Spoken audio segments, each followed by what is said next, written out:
आज chief of air staff की इस डिटेलिंग के बाद कम से कम कितने गिरे, किसके गिरे, कहां गिरे, ये वाला कंफ्यूजन जो था ना कि 5 किसके गिरे, ट्रंप ने तो एक शगुफा छोड़ दिया था, उसके बाद जो सवाल उठने लगे थे उनको शांति जरूर मिली होगी। यहां पर वोरा सर, अब समझ में आ रहा है कुछ कुछ के ट्रंप साहब जो हैं वो इतने ज्यादा बौखलाए हुए क्यों हैं। जब एयर चीफ ने पढ़ा ना F-16 सरगोदा, रहीम यार खान, तो ये लिस्ट अपने आप में बता रही है ट्रंप साहब की टेंशन। बहुत बहुत धन्यवाद बेटा, जब आपके साथ होता हूं आपके चैनल पर, थैंक यू वेरी मच। लगता मैं अपने घर लौट आया हूं, थैंक यू वेरी मच। मशहूर है और आप तो बेमिसाल हैं। अभी आपने सुना हमारे 3 सहयोगी ने क्या कहा है। एक चीज छोटी सी जल्दी से बता देता हूं आपको। अभी आपने जिक्र किया था घर में घुस के मारने का। आपको याद होगा कि 6 साल पहले प्राइम मिनिस्टर नरेंद्र मोदी ने पतन गुजरात में कहा था हमारा सिद्धांत है हम घर में घुस के मारेंगे।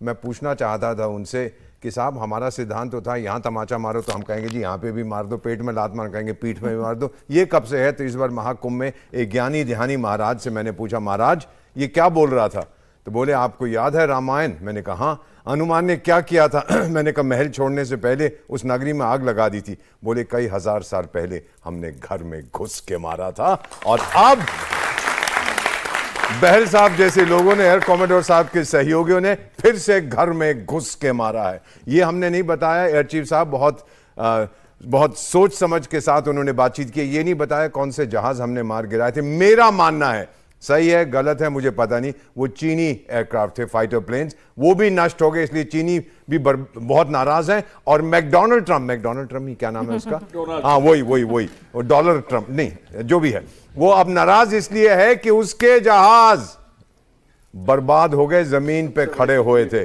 बड़ी बड़ी बातें करता था, F-16 तो चंद्रमा पर जाके ये करेगा वो करेगा। और सबसे ज्यादा पता है कौन डरा है पाकिस्तान का जो आर्मी चीफ है, उसका नाम मैं आपको बताता हूं क्या है, मनूस नजर नहीं, ओहो मसूद अजहर, वही है ना उसका नाम। हाँ वो तो आर्मी चीफ है, फौज तो उसकी नौकरी करती है, वो फौज की नौकरी नहीं करता है।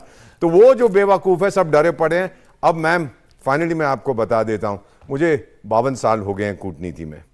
ये पहली बार मैं देख रहा हूं कि हमारी फौज और हमारी डिप्लोमेटिक एस्टैब्लिशमेंट किस तरह से साथ काम कर रहे हैं। आपको एक चीज बता देता हूं, वो मुज्जू फुज्जू है ना मालदीव्स वाला, कितनी गाली हमको देता था और अब भारत आके हमारे गुन गाता है कि हे जी आप तो मेरे डार्लिंग हैं। एक अच्छा कब से डार्लिंग, पिछले साल तक तो आप गाली गलौज करते थे। ये आपकी कूटनीति की जीत है, भरोसा करिए हमारे ऊपर, हम चाणक्य की संतान है, हम जानते हैं डिप्लोमेसी क्या होती है। मैं बस यही बनाना चाहता था। डोनाल्ड ट्रंप साहब आपको डिप्लोमेसी नहीं आती, हमारा एक बहुत अच्छा Sushma Swaraj foreign service institute है, आइए हम आपको पढ़ाएंगे, मैं आपको सिखाऊंगा डिप्लोमेसी क्या होती है।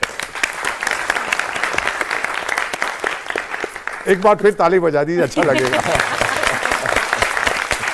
चलिए आज जोश जो है ना वो डबल हाई है, क्योंकि जिस तरह से जो सवालों के बाद थोड़ा कंफ्यूजन हो गया था ना कि भाई कहीं कुछ ऐसा तो नहीं कुछ छुपा रहे हैं, कहीं कुछ कमजोर तो नहीं पड़ गए थे, वो आज जब एयर चीफ ने एक एक डिटेल, एक एक पूरी लिस्ट पढ़कर सुनाई ना डिटेल में, और आप जब किल करते हैं तो अब तकनीक इतनी ज्यादा एडवांस हो गई है कि उसके प्रूफ भी होते हैं। तो अब बहुत सारे सवाल भी यहां पर हैं हमारे ऑडियंस के बीच में। जी चलिए आप पूछिए, फिर उनका भी हाथ खड़ा था। जी जय हिंद, मैं दिल्ली से दिनेश त्यागी।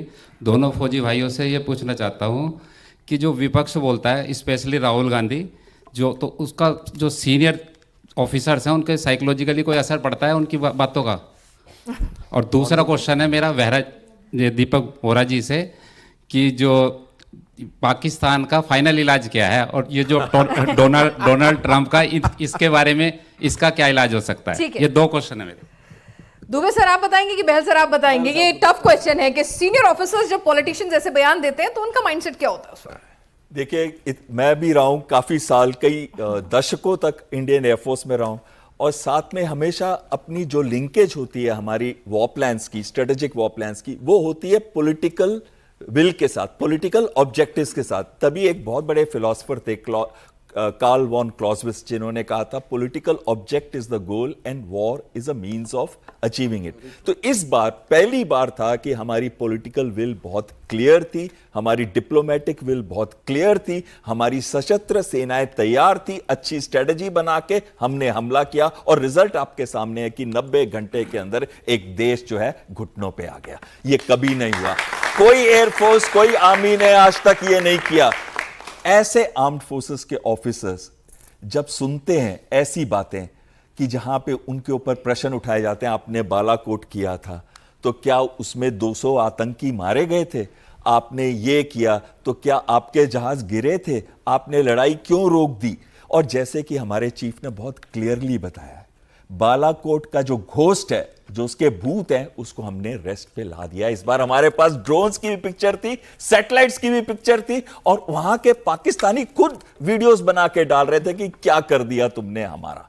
आखिरी चीज मैं बताना चाहता हूं युद्ध को रोकने की, क्योंकि हम सब जब ये चल रहा था और जब पाकिस्तानियों को हम ठोक रहे थे, ये राइट वर्ड है शायद, हम उनको ठोक रहे थे, तो उस समय पे सबके दिल में था दिल मांगे मोर मोर।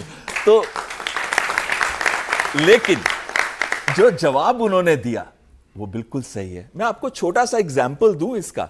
अभी गाजा देखा आपने, जहां पे युद्ध चल रहा है, 22 महीने हो गए इस युद्ध को। गाजा का टोटल साइज कितना है? 363 स्क्वायर किलोमीटर। और दिल्ली का कितना है? 1484 स्क्वायर किलोमीटर, यानी कि दिल्ली से 1/4 साइज है। 22 महीने हो गए वहां पे लड़ते हुए।